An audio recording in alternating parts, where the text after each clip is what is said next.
오늘 우리가 읽은 말씀은 어제 16장 1절로 9절까지의 2절을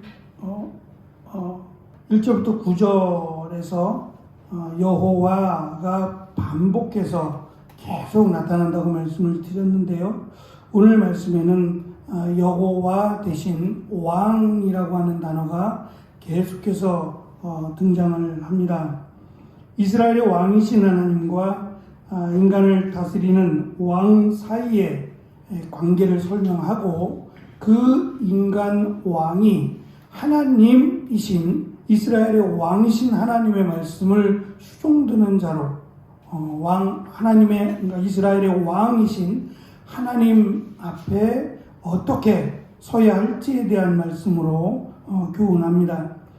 우리가 그 말씀은 세 개의 단락으로 나눠 볼 수 있는데요. 10절과 11절은 공정한 판결을 내릴 수 있는 왕의 권위에 대해서, 12절과 13절은 정의에 대한 왕의 윤리적인 민첩성에 대해서, 14, 15절은 사람의 삶과 죽음에 영향을 미치는 왕의 법적 행위에 대해서 설명을 합니다.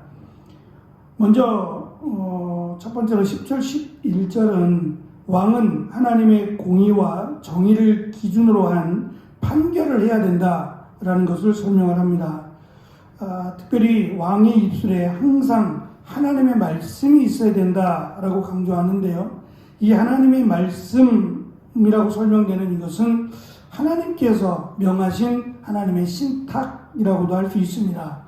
하나님이 이스라엘에게 명하신 것을 선지자에게도 주시지만 왕에게도 주십니다. 그것을 왕은 그대로 하나님이 말씀하신 그 명령을 지켜서 이스라엘 백성들을 다스려야 된다라고 하는 의미입니다. 특별히 11절에서 공평한 저울과 접시 저울을 사용해서 서로 믿고 신뢰할 수 있는 사회를 만들어야 함을 강조합니다. 저울과 접시 저울은 물건을 사고 팔 때 공정하게 하기 위하여 사용하는 도구입니다. 그리고 이어지는 주머니 속의 저울추라고 하는 것은 이 불의한 상인들이 자신의 이익을 탐하기 위해서 물건을 살 때와 팔 때 비밀리에 속이기 위해서 사용하던 도구가 주머니 속의 저울추, 그러니까 쇠붙이 같은, 우리 같으면 이제 무거운 돌인데요. 이 무거운 돌들을 살짝 올려놓는 거예요. 그래서 더 많은 이득을 취하게끔 만드는 이런 그 도구들까지도 하나님의 허락을 받아야 된다는 거예요. 다시 말하면 불의한 일이 없도록 공정한 사회를 만들기 위해서 왕은 노력해야 된다. 그리고 그 기준, 저울추나 또 저울 접시 등이 왕이 세우는 기준이 아니라 하나님이 세운 기준을 따라야 한다는 거예요.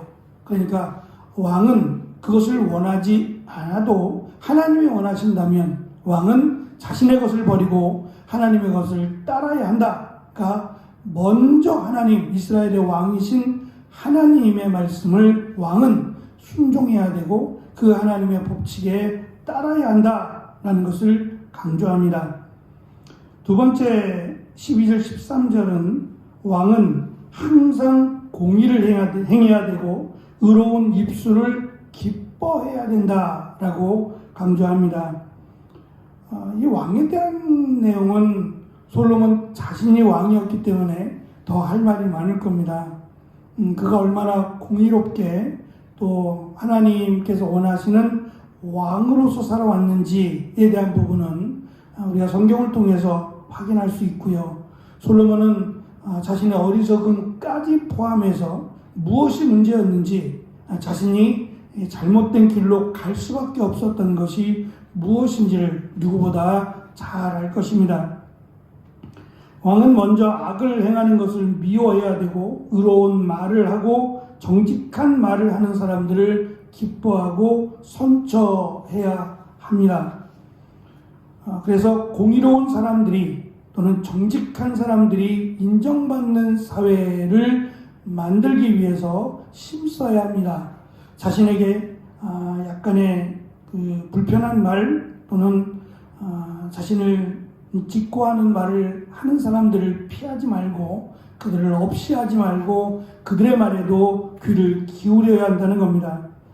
마지막 세 번째는 이 이스라엘의 대표자인 왕뿐만 아니라 지도자들 또는 이스라엘의 장로들까지 포함해서 지도자들이라면 그들에게 주어진 이 절대적인 권력을 사람을 죽이는 데 사용하는 것이 아니라 오히려 사람을 살리는 데 사용해야 된다라는 것으로 마침표를 찍습니다. 특별히 그 14절에 보시면 15절에 보시면 왕의 희색이라고 번역을 했는데요. 이 왕의 희색이라는 말은 왕의 얼굴에 나타나는 이 모습이에요. 그러니까 얼굴빛이라고 할 수 있는데 그 얼굴에 나타나는 그의 마음이 불편하고 마치 다른 사람을 죽일 것 같은 분노의 얼굴을 하지 말라는 거예요. 하나님이 그렇게 하지 않으시기 때문에 하나님은 항상 우리에게 의의 빛을 그리고 평화의 빛을 허락하셨기 때문에 그 하나님의 은혜를 받은 자로 특별히 왕을 비롯한 리더들은 그 얼굴빛이 어둡거나 얼굴빛이 마치 그 얼굴빛으로도 사람을 죽일 만큼의 분노를 담지 말아야 한다라는 것을 강조합니다. 이 늦은 비와 연결해서 설명을 하는데요. 이 늦은 비는 3, 4월에 내리는 비입니다. 그러니까 우리하고 좀 거꾸로 돼 있어요.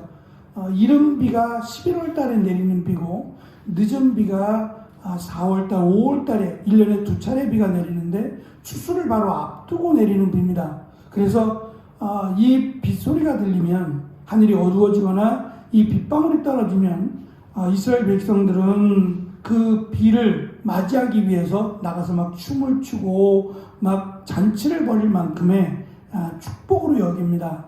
마찬가지로 이 늦은 비가 그 다음에 이어지는 추수에 아주 절대적인 영향을 미치는 것처럼 왕이 어떠한 그 말을 하기 전에 왕에게서 비춰지는 왕의 얼굴빛으로도 다른 사람들에게 기쁨과 기대를 안겨주어야 한다라는 것을 강조합니다. 그것이 하나님께서 우리에게 허락하신 인자라고 설명하는 그 하나님의 인자심으로 우리를 다스리고 또 우리를 인도하시는 것처럼 왕도 자신의 개인적인 감정을 실어서 마치 권위적인 모습으로 이스라엘 백성들을 대할 것이 아니라 하나님이 함께 하시는 하나님의 은혜와 그 기쁨이 가득함을 얼굴에 담아서 그 안은 아주 기본적인 대화나 모습 속에서도 이스라엘 백성들에게 기대와 소망을 안겨줄 수 있는 그런 모습으로 나아가야 된다라고 하는 설명을 합니다.